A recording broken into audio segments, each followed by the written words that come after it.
سورہ الحاقہ کی آخری آیات اللہ تعالیٰ فرماتے ہیں کہ ہمیں معلوم ہے تم میں بہت سے لوگ اس قرآن کا انکار کرنے والے ہیں، اس قرآن کو نہیں مانتے۔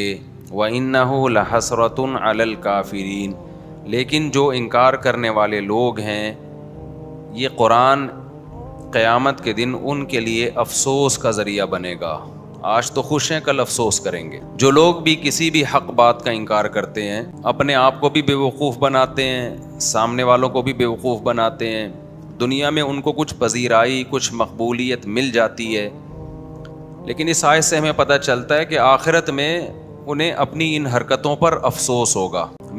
لوگ مجھے چیزیں بھیجتے رہتے ہیں نا، جیسے نبی صلی اللہ علیہ وسلم کے دور میں تو مشرکین انکار کرتے تھے قرآن کا اور اوٹ پٹانگ قسم کے دلائل دیتے تھے، تو میں سوچتا ہوں کہ پیغمبر صلی اللہ علیہ وسلم کا کیسا ظرف تھا۔ جب لوگ بہت الٹی باتیں کرتے ہیں نا، اس سے انسان کو بہت تکلیف ہوتی ہے، اور اس میں لوگوں میں وہ کنفیوژن بھی پیدا کر رہے ہوں، 2 اور 2 4 کی طرح کچھ چیزیں کلیئر ہوتی ہیں، لیکن اب ہر چیز میں جب سے یہ سوشل میڈیا آزاد ہوا ہے، ہر چیز میں کنفیوژن پیدا کی جا رہی ہے۔ وہ تمام چیزیں جو 2 اور 2 4 کی طرح تھی نا، ان کو بھی مشکوک بنایا جا رہا ہے۔ تو میں جب یہ آیتیں پڑھتا ہوں، میں کہتا ہوں ہمیں جب اتنی اذیت ہوتی ہے، اتنا ٹینشن ہوتی ہے اور غصہ بھی آتا ہے کہ یار یہ کیا کر رہا ہے یہ آدمی۔ صحافیوں کو سنتے ہیں، وہ کیسا حقائق کو مس کر رہے ہوتے ہیں، مذہبی اسکالرز کو سنتے ہیں، وہ کیسا حقیقت کو مس کر رہے ہوتے ہیں۔ کچھ دن پہلے ایک صاحب آئے، انہوں نے کہا کہ یہ پھونکوں والی سرکار اتنی ہٹ ہو گئی، اتنے بڑے بڑے آفیسرز اس کے پاس جا رہے ہیں۔ تو میں نے کہا یہ ہمارے ملک کا حال ہے کہ یہ ایک تھوڑی ایسے تو پتہ نہیں 20 لوگ ہیں، 20 لوگ ہیں۔ یہ تو میڈیا میں کچھ لوگ آ گئے، ورنہ تو جو روحانیت اور عاملوں پہ میں صبح شام بولتا رہتا ہوں، اگر میں نہ بولتا تو 4-6 لوگ جو بچ گئے ہیں وہ بھی جا رہے ہوتے۔ 4-6 لوگ جو بچ گئے ہیں نا عاملوں کے پاس جانے سے، 4-6 ہی ہیں، اس سے زیادہ نہیں ہیں، تو وہ بھی جا رہے ہوتے۔ تو انسان کو تکلیف ہوتی ہے کہ یار تم کوئی تو بیس ہونی چاہیے کسی بات کی، حقائق کو کیسا مس کیا جاتا ہے۔ تو جب میں قرآن کی آیتیں پڑھتا ہوں تو قرآن میں نا نبی صلی اللہ علیہ وسلم کے لیے تسلیاں بہت ہیں۔ ہم جب شروع میں درس تفسیر پڑھتے تھے مدرسے میں، تو میں بار بار سوچتا تھا کہ یار اللہ اپنے نبی کو اتنی تسلیاں کیوں دے رہا ہے؟ بس ایک دفعہ بتا دیا نا کہ یہ لوگ آپ کی مخالفت کرتے ہیں، آپ صبر کریں، یہ آپ کی مخالفت کرتے ہیں، آپ صبر کریں، اللہ فیصلہ کر لے گا، اللہ فیصلہ کر لے گا۔ یہ مضمون بہت ہے۔ تو میں کہتا تھا اللہ میاں نے اتنا زیادہ کیوں؟ بھائی وہ مخالفت کر رہے ہیں تو نبی اپنا کام کرتے رہیں، کیا خیال ہے بھائی؟ ہمارے نبی تبلیغ کرتے رہیں، وہ آپ کو جادوگر کہیں، وہ آپ کو شاعر کہیں، وہ آپ کی بات کا انکار کریں۔ انہوں نے معجزہ مانگا، نبی نے چاند کے 2 ٹکڑے کر دی، انہوں نے کہا یہ تو جادو ہے۔ تو آپ صلی اللہ علیہ وسلم دعوت میں لگے رہیں۔ اللہ کو تسلی دینے کی ضرورت کیا ہے؟ بس ایک دفعہ دے دی، لیکن جب انسان خود بھگتتا ہے نا، پھر پتہ چلتا ہے بھائی 1-8 دفعے کی تسلی کافی نہیں ہے۔ ہمارے ایک استاذ ہیں، بڑا کام اللہ ان سے دین کا لے رہا ہے، لیکن لوگ ان کے خلاف بہت ہیں، حالانکہ میں ان کو ذاتی طور پہ جانتا ہوں، وہ بہت ہی مخلص ہیں۔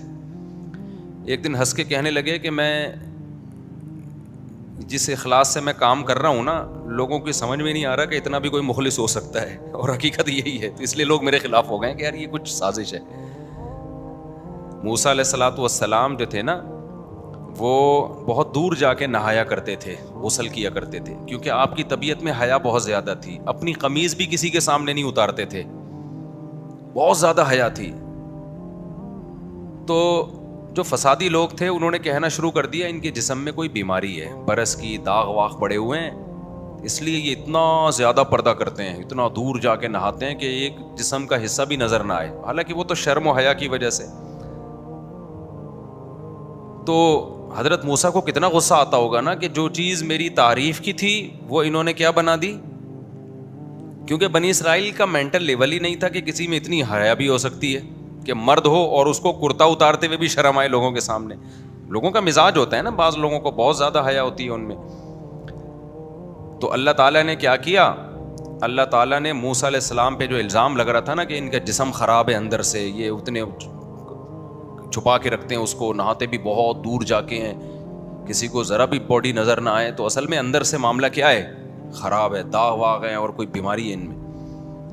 اتنا زیادہ انہوں نے پروپیگنڈا کیا نالائقوں نے کہ قرآن میں اللہ تعالیٰ نے فرمایا کہ فبرأہ اللہ مما قالوا، اللہ نے موسیٰ علیہ السلام کو ان کے الزامات سے بری کر دیا۔ بخاری میں حدیث ہے کہ موسیٰ علیہ السلام کہیں دور جا کے غسل کر رہے تھے اور اپنے کپڑے اتار کے رکھے انہوں نے پتھر پہ، تالاب میں چلے گئے، پتھر کپڑے لے کے بھاگ گیا۔ بخاری کی حدیث ہے، پتھر کپڑے لے کے اللہ نے حکم دیا پتھر کو بھاگ جا بھائی تو۔ موسیٰ علیہ السلام باہر نکلے تو پتھر مارکیٹ سے شارٹ۔ موسیٰ علیہ السلام نے دیکھا پتھر آگے آگے جا رہا ہے نا، بھاگ رہا ہے، حضرت موسیٰ پیچھے پیچھے دوڑ رہے ہیں، تو پتھر حضرت موسیٰ علیہ السلام کو آبادی میں لے کے آ گیا، جہاں بنی اسرائیل جو فسادی لوگ اس طرح کی بات سارے نہیں کر رہے تھے، کچھ لوگ کر رہے تھے۔ انہوں نے حضرت موسیٰ کا جسم دیکھا تو حدیث کے الفاظ ہیں کہ سب سے خوبصورت ترین جسم موسیٰ علیہ السلام کا، یعنی وہ حیران ہو گئے کیا اللہ نے ان کو ایک فٹنس ہوتی ہے نا، یہ والے باڈی بلڈروں کی فٹنس نہیں جو اسپیڈ بریکر نکلے ہوئے ہوتے ہیں یہاں سے، اس کو لوگ سمجھتے ہیں کہ یہ حسن ہے، یہ کوئی حسن نہیں ہے۔ اللہ سب سے زیادہ پیغمبروں کو حسین بناتے ہیں۔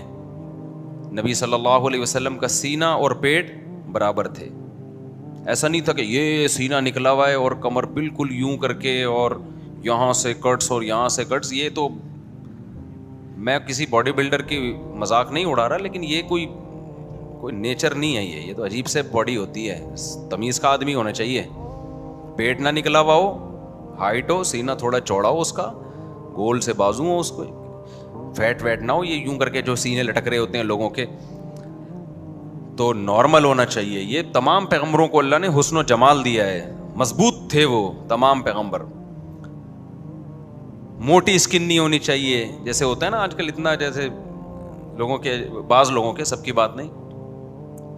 تو موسیٰ علیہ السلام کا جب انہوں نے جسم دیکھا تو انہوں نے کہا کہ اس سے زیادہ خوبصورت تو کوئی ہو نہیں سکتا۔